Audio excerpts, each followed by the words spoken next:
اسلامیہ قبر یہ کوئی آسان نہیں ہے، قبر میں جانا یہ کوئی آسان نہیں ہے، قبر میں جانا بہت بڑا مشکل ہے، بہت زیادہ مشکل ہے۔ عزیزان ملت اسلامیہ، میں چند باتیں آپ حضرات کے سماعتوں کے حوالے کرنا چاہتا ہوں۔ ایک کتاب ہے حضرت سبا سنابل شریف، علماء تشریف فرما ہے۔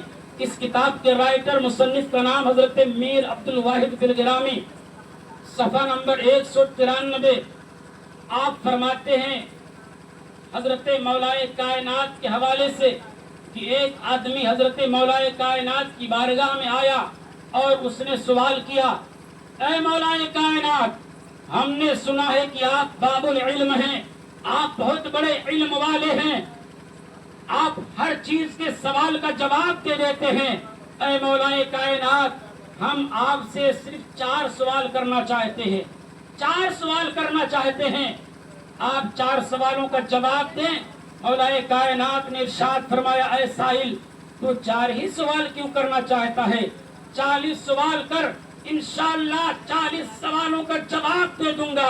عزیزان ملت اسلامیہ، مولائے کائنات کو جانتے کون ہے؟ مولائے کائنات داماد مصطفیٰ ہیں، حسنین کریمین کے والد بزرگوار ہیں، سیدہ طیبہ عابدہ زاہدہ حضرت خاتون جنت کے شوہر نامدار ہیں، وہ علی جنہوں نے خیبر کے قلعے کو کھاڑ کر کے پھینک دیا تھا۔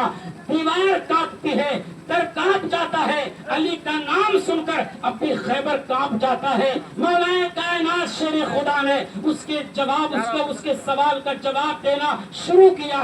آپ نے ارشاد فرمایا، اے سائل، تیرے سوال کیا ہیں؟ سوال 4 سوال رکھ، تیرے 4 سوال کیا ہیں؟ اس نے سوال کرنا شروع کیا۔ مولا کائنات، آپ یہ بتائیے کہ ضروری کیا ہے اور زیادہ ضروری کیا ہے؟ یہ پہلا سوال ہے۔ دوسرا سوال، قریب کیا ہے اور زیادہ قریب کیا ہے؟ تیسرا سوال کہ مشکل کیا ہے اور زیادہ مشکل کیا ہے؟ چوتھا سوال کہ عجیب چیز کیا ہے، زیادہ عجیب چیز کیا ہے؟ ان 4 سوالوں کو مولائے کائنات کی بارگاہ میں اس نے رکھا۔ مولائے کائنات نے ارشاد فرمایا، سن، جو تو نے پہلا سوال کیا ہے کہ ضروری کیا ہے اور زیادہ ضروری کیا ہے، مولائے کائنات ارشاد فرماتے ہیں، سن، گناہ نہ کرنا یہ ضروری ہے، گناہ نہ کرنا یہ ضروری ہے۔ ہم اللہ کے بندے ہیں، اللہ رب العزت نے ہم کو پیدا فرمایا، کس مقصد کے تحت پیدا فرمایا؟ گناہ کرنے کے لیے نہیں۔ قرآن میں رب ارشاد فرماتا ہے، وَمَا خَلَقْتُ الْجِنَّ وَالْإِنسَ إِلَّا لِيَعْبُدُونَ، ہم نے انسان اور جنات کو اپنی عبادت کے لیے پیدا فرمایا ہے۔ اللہ نے انسان کی عبادت کے لیے پیدا فرمایا ہے۔ اللہ رب العزت نے جن چیزوں کو کرنے کے لیے کہا ہے، رسول کائنات صلی اللہ علیہ وسلم نے جن چیزوں کو کرنے کے لیے ارشاد فرمایا ہے، بندے کو ان چیزوں کو اپنانا چاہیے، ان چیزوں کو کرنا چاہیے، اور جن چیزوں سے اللہ اور اس کے رسول نے منع کیا ہے، روکا ہے، بندے کو ان چیزوں سے رک جانا چاہیے۔ رب نے فرمایا کہ نماز پڑھو، اب بندے کو نماز پڑھنا چاہیے۔ رب نے فرمایا روزے کو روزہ رکھو، بندے کو روزہ رکھنا چاہیے۔ رب نے فرمایا حج کرو، اگر استطاعت ہے تو حج کرنا چاہیے۔ رب نے فرمایا زکات دو، مالک نصاب ہو گئے تو زکات دینا چاہیے۔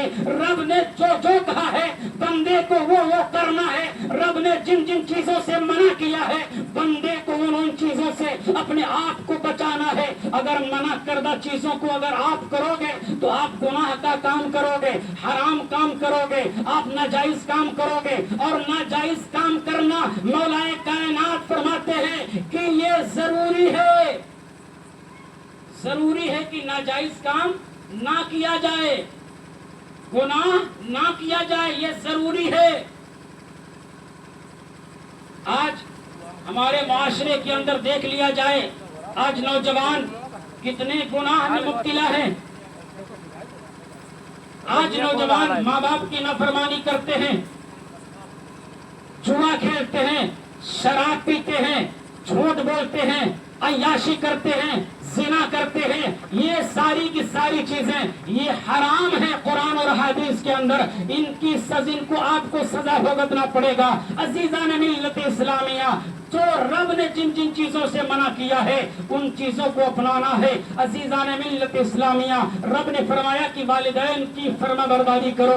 آج کا نوجوان شادی ہو جاتی ہے، اب وہ جیسے شادی ہوتی ہے ماں باپ کو ٹھکرا دیتا ہے، ماں باپ کی کوئی وقات نہیں، ماں باپ کا کوئی مقام نہیں، ماں باپ کا کوئی احترام نہیں۔ اب بیوی کے آگے ماں باپ کا وقار اور ان کا مقام و مرتبہ سب ختم ہو جاتا ہے۔ قرآن پاک میں رب تبارک و تعالیٰ نے سورہ بنی اسرائیل کے اندر اپنی عبادت کے فوراً بعد رب نے ماں باپ کے ساتھ حسن سلوک کرنے کا حکم ارشاد فرمایا ہے۔ رب نے قرآن پاک میں سورۃ العنکبوت کے اندر، سورہ لقمان کے اندر اور پھر دیگر سورتوں میں رب نے ماں باپ کے ساتھ بھلائی کرنے کا، رب نے ماں باپ کے ساتھ حسن سلوک کرنے کا پھر حکم ارشاد فرمایا ہے۔ رب ارشاد فرماتا ہے وَوَصَّيْنَا الْإِنسَانَ بِوَالِدَيْهِ حُسْنًا، رب نے فرمایا ہم نے انسان کو تاکید کیا ہے، اے انسان تو اپنے ماں باپ کے ساتھ اچھا برتاؤ کر، اپنے ماں باپ کے ساتھ حسن سلوک کر، اپنے ماں باپ کے ساتھ تو خود اچھے سے پیش آ۔ لیکن آج کا نوجوان اس کے برخلاف کام کر رہا ہے۔ ماں باپ کی رضا میں رب نے اپنی رضا رکھی ہے، ماں باپ کی ناراضگی میں رب نے اپنی ناراضگی رکھی ہے۔ ماں باپ ناراض اللہ ناراض، ماں باپ اگر راضی تو اللہ بھی راضی ہے۔ اگر ماں باپ ناراض ہیں آپ کتنی بھی نماز پڑھ لیں ساری نمازیں آپ کی بیکار ہو جائیں گی۔ عزیزان ملت اسلامیہ، ماں باپ کا حکم مانو، ماں باپ کی اطاعت و فرما برداری کرو، ماں باپ کا چہرہ دیکھنا یہ عبادت ہے۔ حضرت خواجہ غریب نواز کی کتاب ہے ملفوظات شریف جس کو دلیل العارفین کہا جاتا ہے، اس دلیل العارفین کے اندر آپ ایک روایت نقل فرماتے ہیں کہ ایک آدمی ہے جس کا انتقال ہو جاتا ہے، انتقال کے بعد لوگوں نے اس کو خواب میں دیکھا، خواب میں دیکھا کیا دیکھتے ہیں